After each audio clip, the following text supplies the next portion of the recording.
नमस्कार मित्रों, मेरा चैनल मुन्नाडी नक्षत्र में आप सब लोग का हार्दिक स्वागत है। दोस्तों, मेरा आज का जो विषय है वो है नवमपति या नवमेश अगर तुंगी होता है कोई भी व्यक्ति का जन्म कुंडली में, चाहे कोई भी लग्न हो, अगर नवमेश या नवमपति तुंगी होता है तो क्या रिजल्ट देगा।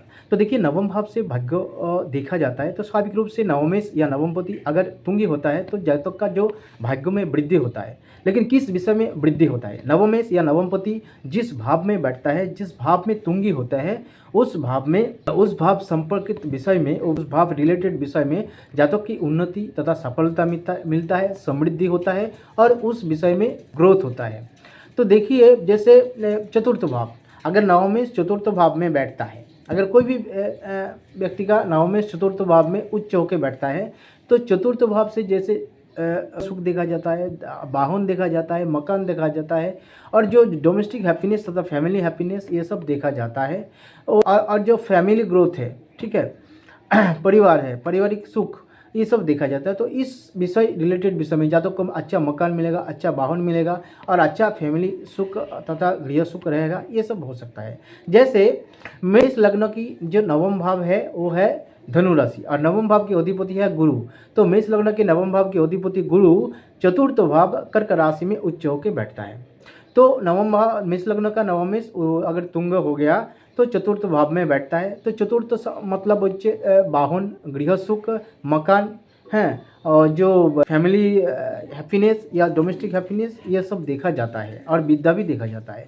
तो इस विषय में जातक का उन्नति तथा समृद्धि होने का रहेगा और इस विषय में ग्रोथ होगा, अर्थात अच्छा विद्या मिलेगा, अच्छा गृह सुख रहेगा और अच्छा मकान या वाहन मिलने का योग अवश्य रहेगा।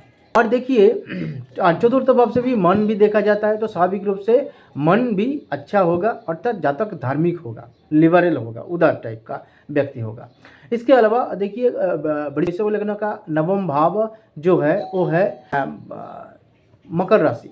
तो वृषभ लग्न का नवम भाव के अधिपति शनि अगर तुंगी होता है, क्योंकि वृषभ लग्न का नवमपति शनि वृषभ लग्न की छठे भाव तुला राशि में शनि तुंगी होता है। तो छठे भाव से क्या देखा जाता है? मातुल तथा मामा को देखा जाता है। चौथे भाव से जमीन जायदाद देखा जाता है। छठे भाव से रोग देखा जाता है। छठे भाव से स्वास्थ्य देखा जाता है। छठे भाव से नौकरी देखा जाता है।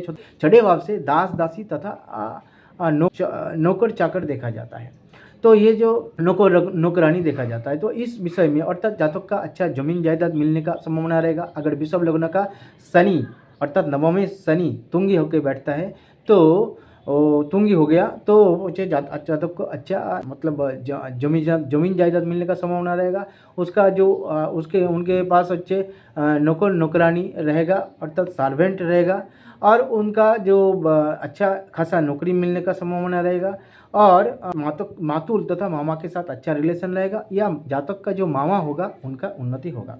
अब देखिए, मिथुन लग्न का नवम भाव है कुंभ राशि और कुंभ राशि का अधिपति शनि मिथुन लग्न का पंचम भाव तुला राशि में तुंगी होकर बैठता है। अगर मिथुन लग्न की नवमपति शनि पंचम भाव तुला राशि में बैठता है तो जातक को पंचम भाव रिलेटेड अर्थात पंचम भाव से संतान, विशेष रूप से पुत्र संतान देखा जाता है। तो जातक को पुत्र संतान मिलने का योग रहेगा, संतान रहेगा और संतान भी धार्मिक होगा और संतान भी माँ का देखभाल तथा केयर करेगा, उसका सेवा करेगा। और क्या होगा? संतान की उन्नति तथा समृद्धि होगा। जैसे मेरा जो पिताजी है, मेरा पिताजी का जन्म कुंडली में मिथुन लग्न की पंचम भाव तुला राशि में शनि उच्च होकर बैठा है। इसी कारण हम जो मेरे पिताजी का तीनों संतान, एक कन्या संतान, 2 पुत्र संतान, तो हम सब लोग अच्छा वेल एस्टेब्लिश है और माता पिता को यथेष्ट श्रद्धा करते हैं, उसको केयर लेते हैं और सेवा भी करते हैं। तो हम लोग तीनों भाई बहन अच्छा धार्मिक भी है। ऐसे ही कर्क लग्न के जो नवम भाव है, नवम भाव के अधिपति अर्थात कर्क लग्न के नवम भाव मीन राशि और मीन राशि का अधिपति गुरु अगर उच्च होता है अर्थात कर्क लग्न में ही अर्थात कर्क राशि में बैठता है अर्थात लग्न में अगर उच्च नवमेश उच्च होकर बैठता है अर्थात गुरु बैठ रहा है यहाँ पर, तो देखिए जातक बहुत ही ज़्यादा धार्मिक होगा और धर्म के विषय में के साथ जातक जुड़ा रहेगा और बहुत ही स्पिरिचुअल तथा आध्यात्मिक रहेगा। और जातक की सर्व प्रकार की, क्योंकि लग्न से जातक को देखा जाता है अर्थात जातक संबंधी सब समस्त विषय, अर्थात जातक को अच्छा गृह सुख मिलेगा, अच्छा धन मिलेगा, अच्छा विद्या मिलेगा, अच्छा फैमिली एनवायरनमेंट मिलेगा और जातक धार्मिक भी होगा। हाँ, सब कुछ मतलब बहुत कुछ मिलने का संभावना रहेगा और बहुत ज़्यादा धार्मिक तथा स्पिरिचुअल होगा। जो जैसे जो भारत सेवाश्रम संघ की जो प्रतिष्ठता है, स्वामी परमानंद का जन्म कुंडली में लग्न कर्क लग्न है और कर्क लग्न का नवमी गुरु लग्न में उच्च होकर बैठा है। इस कारण बच्चे जो स्वामी परमानंद जो बहुत ही बड़ा एक स्वामी जी थे एवं बहुत ही आध्यात्मिक पुरुष थे एवं बहुत ही उच्च मार्ग का साधक थे एवं धार्मिक काज जैसे जो काम है, जैसे भारत सेवाश्रम संघ का प्रतिष्ठा करना और जो पीड़ित व्यक्ति है उसका सेवा करना, उसको सहयोगिता करना, ये सब करते थे एवं बहुत धार्मिक काज के साथ जुड़ा रहता है। अब देखिए सिंह लग्न के जो नवम भाव है, सिंह लग्न का नवम भाव है मेष राशि और मेष राशि का अधिपति है मंगल।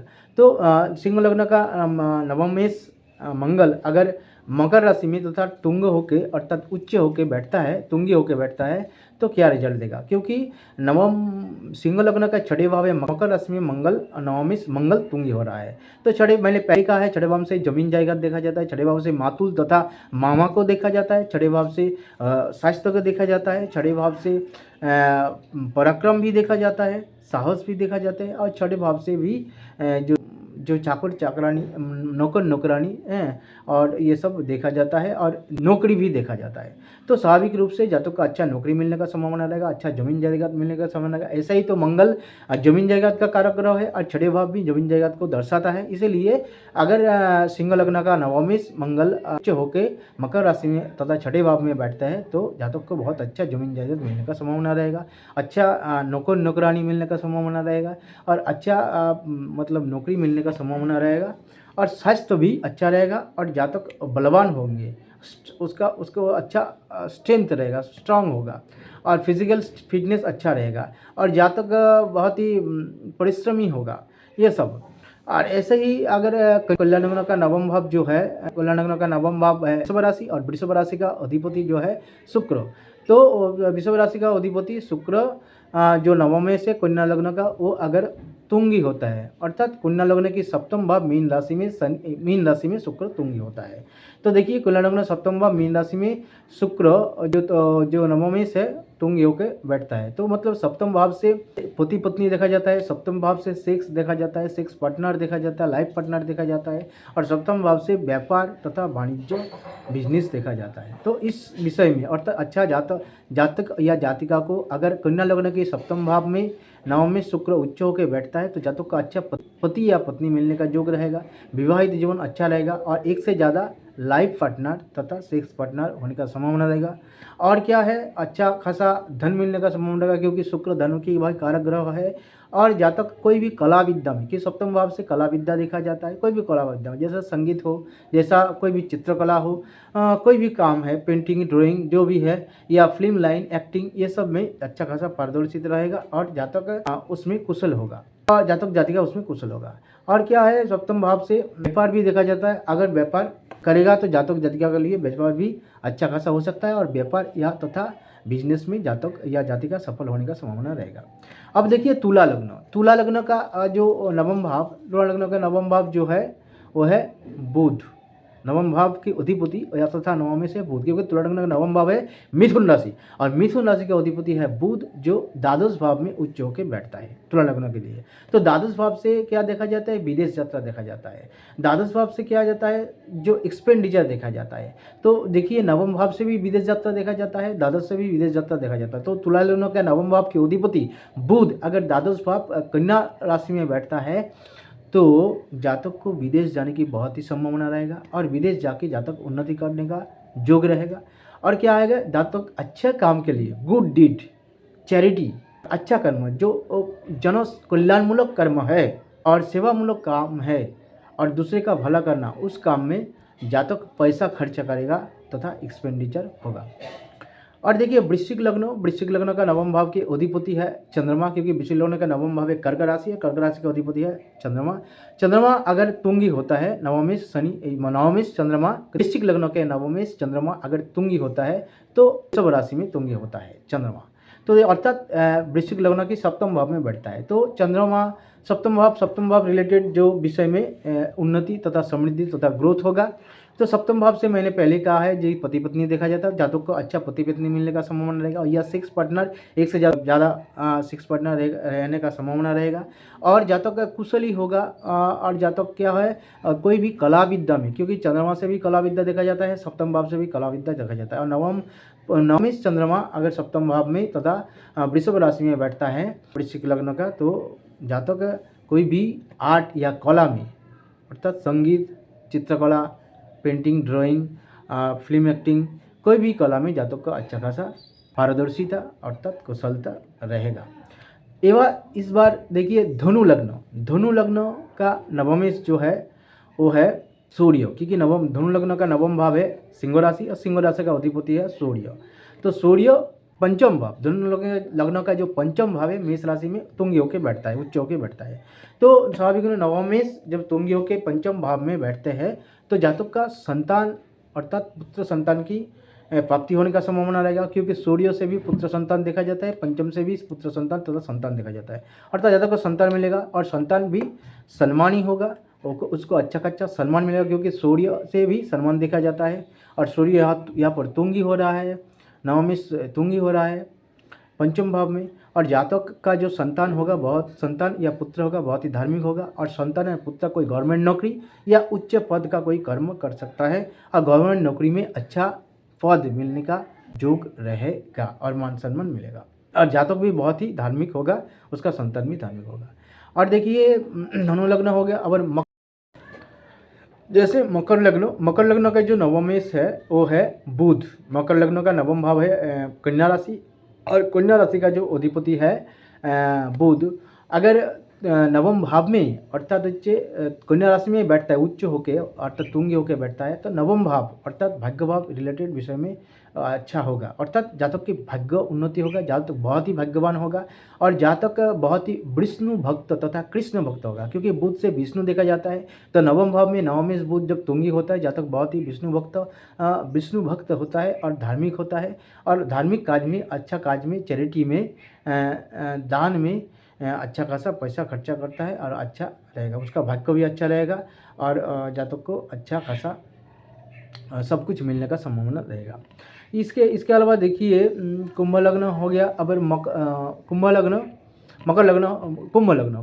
का जो नवम भाव है वो है कुंभ लग्न की नवम भाव के कारक ग्रह नवम भाव के अधिपति या नवमेश है शुक्र, क्योंकि कुंभ लग्न का तुला राशि जो है वो नवम भाव है। कुंभ लग्न के लिए नवम भाव है तुला राशि, और तुला राशि का अधिपति है शुक्र, जो नवम भाव की मतलब कुंभ लग्न की द्वितीय भाव तथा मीन राशि में उच्च होकर बैठता है। तो द्वितीय भाव से वाक्य देखा जाता है, द्वितीय भाव से धन या संचय देखा जाता है, द्वितीय भाव से बोलना अर्थात स्पीच पावर देखा जाता है। तो जातक को इस विषय में पारदर्शिता तथा कुशलता रहेगा, और इस विषय में जातक समृद्धि लाना अर्थात अच्छा खासा धन मिलने का योग रहेगा, अच्छा संचय होगा, अच्छा विद्या लाभ होगा, क्योंकि इसे द्वितीय भाव से विद्या देखा जाता है, और अच्छे का बोलने का क्षमता रहेगा। जातक मितभाषी एवं सबके साथ हास्यमुख रहेगा, सबके साथ कुशल मंगल जिज्ञासा से बात करेगा, ये सब रहने का योग रहता है। अब देखिए मीन लग्न का जो